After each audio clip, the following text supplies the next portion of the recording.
Hey everybody, today I'm going to be reviewing Manchester by the Sea. This film was written and directed by Kenneth Lonergan. And I'm sorry to say I have very little knowledge of this particular director. I haven't seen either of his two previous works, You Can Count on Me or Margaret, but after seeing Manchester by the Sea, I am very, very curious because his latest film is absolutely outstanding. It is a masterwork. It's about this guy named Lee, who's played by Casey Affleck, and he is a janitor who works in Boston, and he finds out that his older brother Chandler has died. So he immediately goes back to his hometown to make arrangements, read the will, that sort of thing. But when Lee gets there, he discovers that in the event of Chandler's passing, he decided to give Lee full custody of his teenage son. And Lee had no idea about this, so obviously he was very shocked and unsure of what to do. When I first heard the premise of this film, I immediately pictured one of those 90s slice of life comedies where you've got like the drunk uncle who has to get his life together and raise the sassy teenager, kind of one of those odd couple cliches.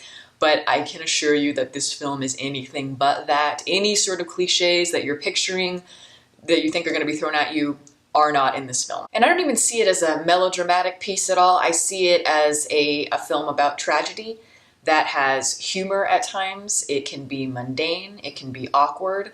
It's very, very, very true to life. This film kind of has a very sobering message because it's about human behavior and the messiness of life. So, you know, how basically life and the movement of time does not give a shit about you. No matter what's going on in your life, little inconsistencies are going to continue to happen to you no matter what. It's a very melancholy, very stripped down kind of film. There's nothing that's very glamorous or Hollywood about it at all.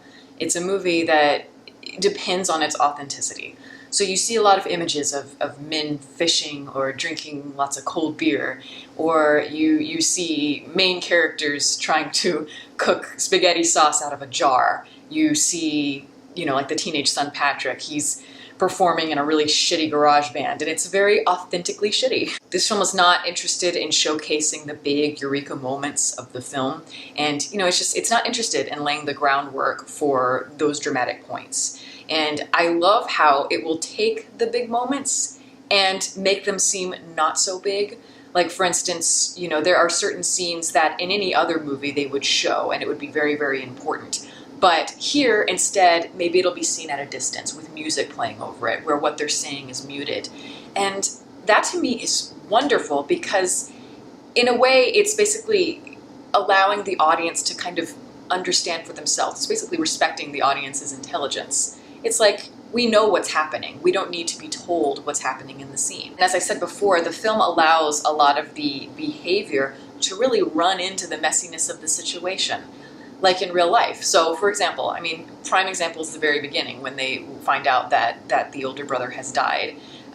Lee goes to the hospital immediately, and the film allows this very kind of awkward and solemn conversation to play out between the doctors and himself about making funeral arrangements and all the just kind of those details that you never see in most Hollywood movies. There's a scene later on in the film, and I'm not going to give too much away because this is a big spoiler, but let's just say there's a scene where a woman is wheeled off into an ambulance after something really horrible happens. It's a very, very heavy scene, but they have trouble with the gurney. They can't lift her into the ambulance. It gets stuck for a few moments, and I love that moment. What's really great about it is there's nothing really manipulative happening in the traditional sense. It's not played for laughs.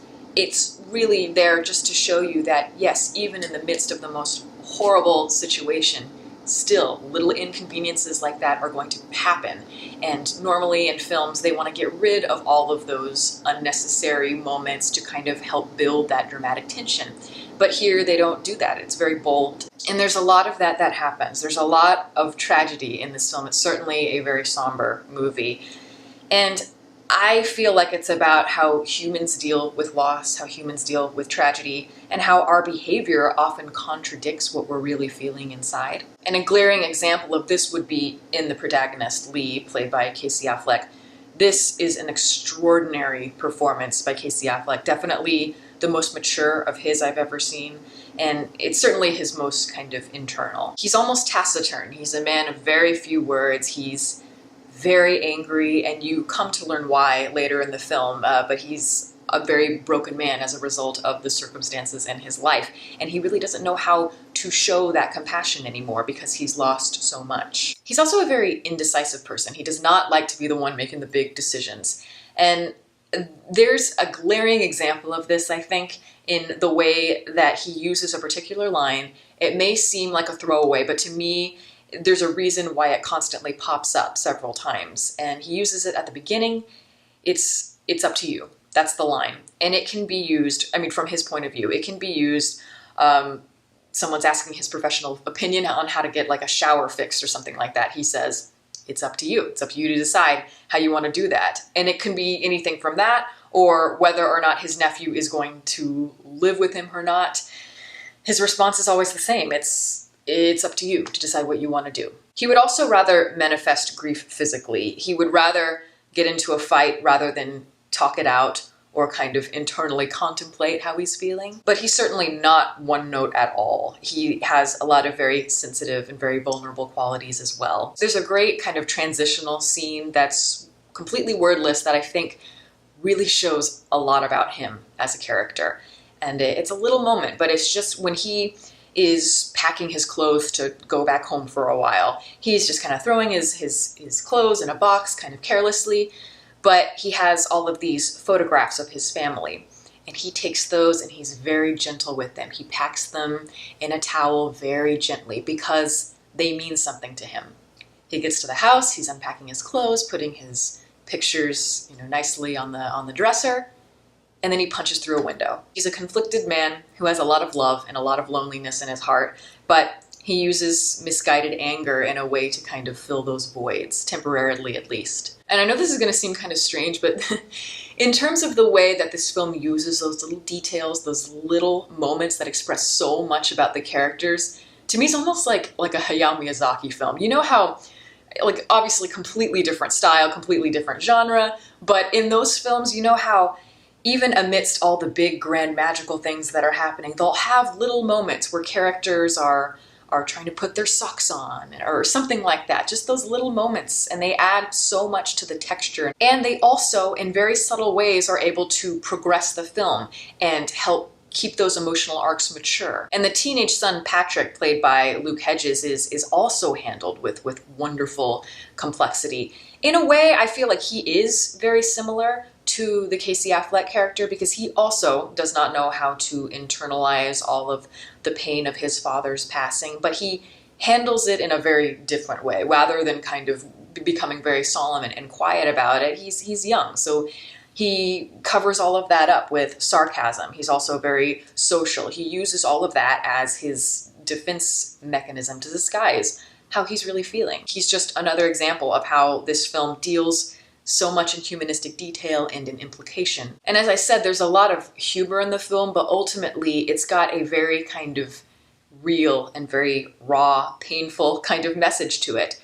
The idea that humans are so complex and we're so stubborn. What we want is often very different than what we actually need. And sometimes we just aren't strong enough at certain points in our life to do what needs to be done because it may, even if it may help us morally or it may help us emotionally, sometimes we're not ready for it. That to me is one of the most heartbreaking things about the human race and why so many of us end up very sad and lonely. And the way that this film uses that idea as kind of the quintessential idea is just marvelous. And the ending expresses that perfectly. I remember as I was watching the movie, again, I'm not gonna give it away because of spoilers, but as I was sitting there, I thought to myself, if this were a lesser film, I know exactly how this would end.